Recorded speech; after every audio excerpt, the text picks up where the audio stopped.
So many things had changed since the world was in the grip of a pandemic, a sickness that spread faster than fear itself. People were afraid to leave their homes, to touch each other, to breathe the same air. The government imposed restrictions, curfews, and quarantines in an attempt to control the spread of the virus. But despite their best efforts, the pandemic only seemed to get worse. Justin was a tall, slender man in his 30s, living in a world that was slowly falling apart. He had always been the life of the party, but now he was alone. He was handsome, the ladies had loved him, he had always found somebody to take home after a party.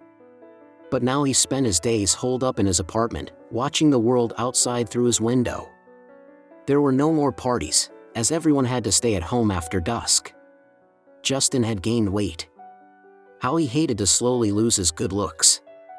He longed for human contact, for a sense of normalcy, but the curfew made that impossible. One night, after the curfew had started, Justin received a message from his old friend Simon. "Come over at my place. We're having a party." A party. Parties were forbidden, so they were meeting secretly. Should he go? What if the police stopped him? Justin was hesitant at first, but he couldn't resist the invitation. He put on his mask and made his way to the secret meeting, his heart pounding with fear and excitement. He soon reached Simon's apartment, slipping inside carefully, not to be seen by anyone.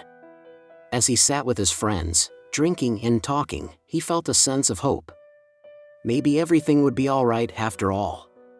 But little did he know that his life was about to change forever, that he was about to embark on a journey of terror and discovery, a journey that would take him to the very edge of the abyss. He enjoyed the time, as he had only met his friends in online meetings lately.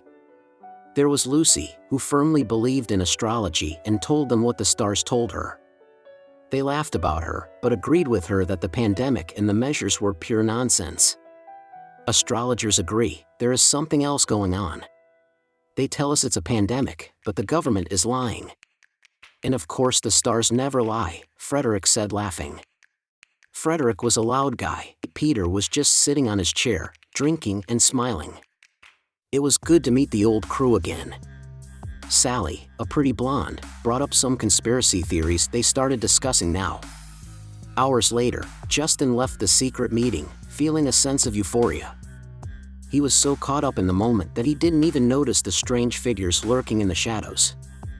As he made his way down the empty street, he suddenly heard a sound behind him. He turned and saw them, twisted, distorted creatures with eyes that shone like hot coals. They were unlike anything he had ever seen, and he realized with a sinking feeling that they were not human.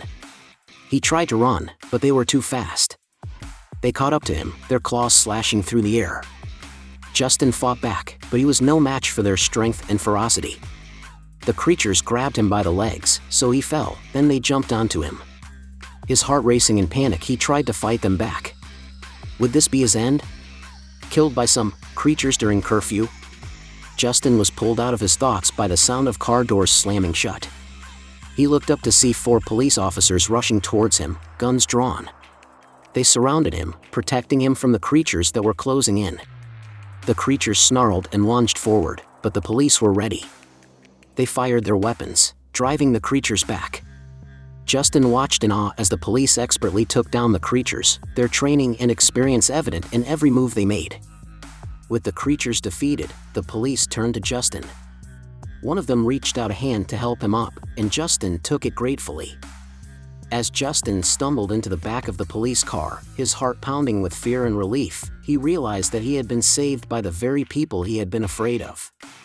They sat him into a big police bus, where up to 8 people could fit in. The policeman told him to stay calm, that everything was going to be all right. But Justin couldn't shake the feeling that something was not right. He couldn't shake the feeling that he was about to find out something that would change his life forever. Just try to relax, buddy. You're safe now. One of the police officers, a gray-haired man, said. What was that?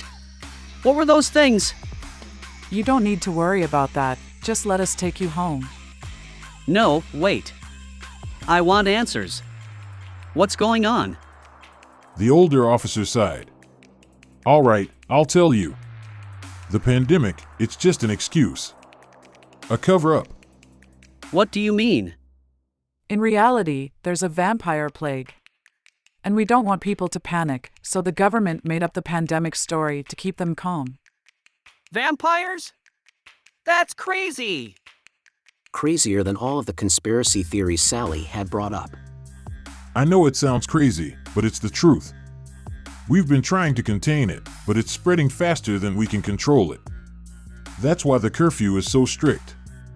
We don't want people to be outside after dark when the vampires are most active. This is insane. I can't believe it. Then again, a curfew at night really didn't make much sense in case of any ordinary virus. It did, if there were vampires around. The woman looked strictly at him. We're doing everything we can to keep people safe. And that includes keeping this information from them. The fewer people who know about the vampires, the better. Just try to stay calm and keep this to yourself, okay? And don't tell anyone what you have just seen. Justin arrived at his apartment, feeling dazed and bewildered. He stumbled inside, still trying to process everything that had just happened. He felt a sense of dread wash over him as he closed the door behind him, locking himself in with the memories of the twisted creatures that had attacked him. As he made his way through the dark living room, he suddenly stopped. He felt a strange sensation, like a pinprick, on his neck. He reached up to touch it, and his fingers came away wet with blood. He stumbled back, his mind racing. He knew, deep down, what had happened.